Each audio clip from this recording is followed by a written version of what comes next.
आज हम लोग क्लास 11th का जो केमिस्ट्री का चैप्टर है परमाणु संरचना अध्याय 2, उसमें एक ब्रोगली समीकरण है, उसको हम लोग आज प्रूफ करेंगे। तो चलिए आइए देखते हैं। यहाँ पर लिखा गया है द ब्रोगली समीकरण लेम्डा इक्वल टू एच बटा में पी इक्वल टू एच बटा में एम बी होता है।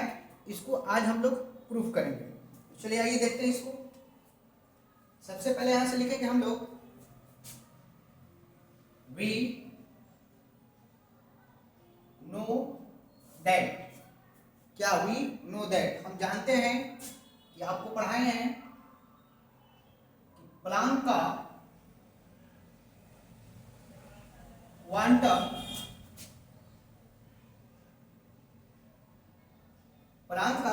सिद्धांत के अनुसार, प्लांक के क्वांटम सिद्धांत के अनुसार आपको क्या पढ़ाए थे कि E equal to H mu ये होता है। इसको आप मान लीजिए समीकरण 1 इसको मान लेते हैं। अब E का मतलब आपके पास क्या है? एनर्जी यानी ऊर्जा। आपको पहले ही बताया है कि E का मतलब क्या हो गया आपका? एनर्जी यानी ऊर्जा। H का मतलब क्या हुआ? H का मतलब हुआ प्लांक नियतांक। H का मतलब क्या हुआ? प्लांक नियतांक। और म्यू का मतलब क्या हुआ आपका? आवृत्ति। म्यू का मतलब क्या हुआ आपको? आवृत्ति। चलिए देखते हैं इसको आगे। इसके बाद आपको क्या करना है? इसके बाद आपको लेना है आइंस्टीन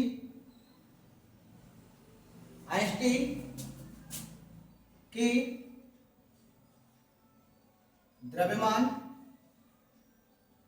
ऊर्जा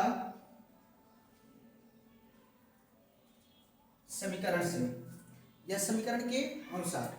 इनका क्या समीकरण था? E equal to M C x square.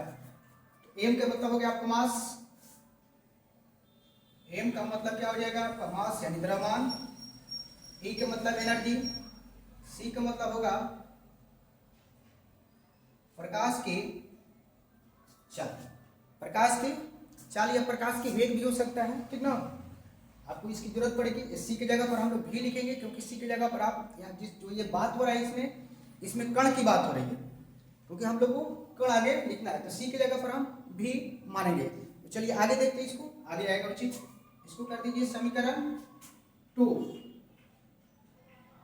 अब यहां से आप देख सकते हैं कुछ आपको कॉमन दिखाई दे रहा होगा कि E इक्वल टू इसमें ये भी है और E इक्वल टू इतना है। यानी समीकरण 1 और 2 का हम कंपेयर करेंगे, तुलना करेंगे, तो पाते हैं कि E और E दोनों आपको इक्वल है। E बराबर इतना है और E बराबर इतना दिया हुआ है। तो हम इसमें क्या करेंगे? अब लिखेंगे यहाँ पर, अब समीकरण 1 तथा 2 से क्या लेंगे हम लोग? समीकरण 1 तथा 2 से यहां से लेंगे, ठीक है। चलिए तो समझ में आना चाहिए। यहां से हम लोग क्या करेंगे? समीकरण 1 और 2 से आसानी से इसको प्रूफ करेंगे, घबराना नहीं है, ठीक ना। चलिए देखते हैं इसको। अब क्या करेंगे? हम एम सी स्क्वायर बराबर एच म्यू लिख सकते हैं, क्योंकि ई और ई दोनों में हमको दिखाई दे रहा है। देखिए ई दोनों में है, यानी दोनों आपस में क्या है? इक्वल है। दोनों आपस में क्या है? इक्वल। तो चलिए ये देखते हैं। 1 तथा 2 से हम लोग क्या मिला? M C square H mu. अब क्या करेंगे हम लोग? इंप्लाई दैट करेंगे। अब हम लोग को लाना है यहाँ पर, देखिए इस तरह का लाना है यहाँ पर। तो आपको क्या करना है? यहाँ पर एम के एम लिखिए। सी की जगह पर हम भी लिख सकते हैं। सी की जगह पर क्या लिख सकते हैं? भी। देखिए सी इक्वल टू भी लिख सकते हैं। क्यों? क्योंकि यहाँ पर कण की सी की जगह पर हम क्या लिख लेंगे? भी, क्योंकि यहाँ पर कण की वेग की बात हो रही है। प्रकाश की चाल की तो बात हो नहीं रही है, कण की वेग की बात हो रही है। तो चलिए यहाँ पर देखते हैं। यहाँ पर सी इक्वल टू भी लिखेंगे, लेकिन जरूरत पड़ेगा तब। अभी यहाँ पर छोड़ दीजिए। एच।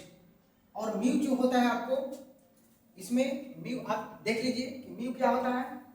म्यू जो होता है एक आवृत्ति होता है। म्यू क्या होता है? आवृत्ति। तो आपको पहले भी पढ़ा है कि आवृत्ति जो होता है यानी जो आवृत्ति होता है प्रकाश की चाल बटा में प्रकाश की तरंग दर होती है, यानी सी बटा में लेमडा होता है। सी बटा में क्या होगा? लेमडा। म्यू इक्वल टू प्रकाश की चाल बटा में क्या होगी? तरंग दैर्घ्य। तो प्रकाश की चाल सी बटा में लेमडा। तो हम म्यू की जगह पर क्या लिख सकते हैं? सी बटा में लेमडा। क्या लिख सकते हैं? म्यू की जगह पर क्या लिख देंगे? क्योंकि म्यू इक्वल टू होता है सी बटा में लेमडा, यानी प्रकाश की चाल बटा में तरंग दैर्घ्य। अब हम यहाँ पर क्या करेंगे? इसकी जगह पर लिख देंगे सी इक्वल बटा में लेमडा।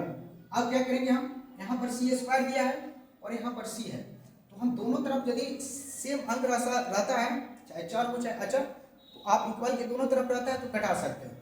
जैसे यहाँ पर सी 1 है और यहाँ पर सी 2 है, तो आप एक सी से एक सी इस सी को घटा सकते हैं। क्या कर सकते हैं? घटा सकते हैं। जैसे यहाँ पर सी कट गया और यहाँ पर ये सी कट गया, तो आपको यहाँ पर क्या बच गया? बचा क्या? तो बोलिएगा कि बच गया हम लोग का N C equal to H upon lambda. H upon क्या बच गया?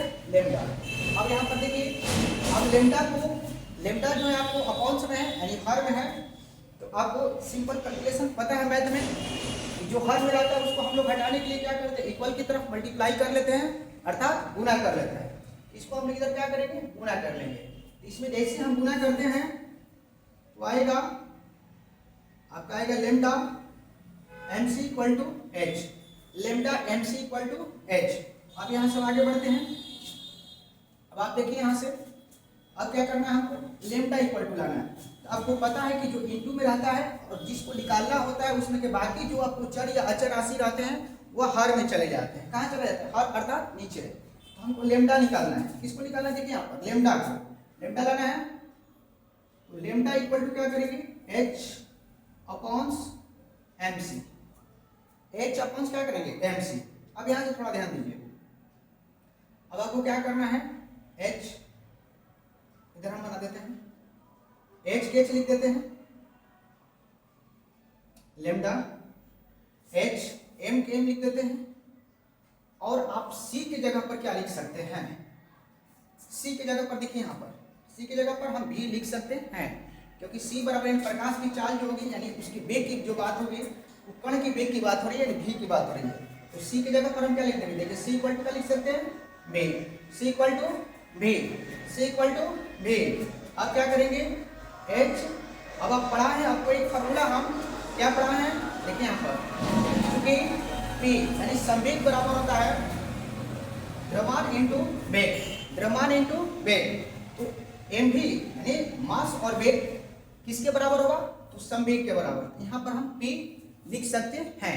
तो अब आप और से देख सकते हैं कि lambda equal to H upon P यहाँ पर आया है, या एच बटा में एम भी। दोनों जो प्रूफ करना था ब्राउगली के समीकरण को, दोनों चीज हम यहाँ पर प्रूफ कर दिए हैं। इस प्रकार आपका ये क्या हो गया? समीकरण सत्यापित हो गया। समीकरण क्या हो गया आपका? सत्यापित। इस तरह हम इसको क्या कर दिए? द ब्राउगली समीकरण को सत्यापित कर दिए हैं। आशा कर रहे हैं कि आप लोग को समझ में आ गया होगा। अगर नहीं समझ में आया होगा तो आप इसको दोबारा हमसे पूछ सकते हैं। यदि समझ गए हैं तो इसको आप लोग कॉपी पर नोट कर लीजिए।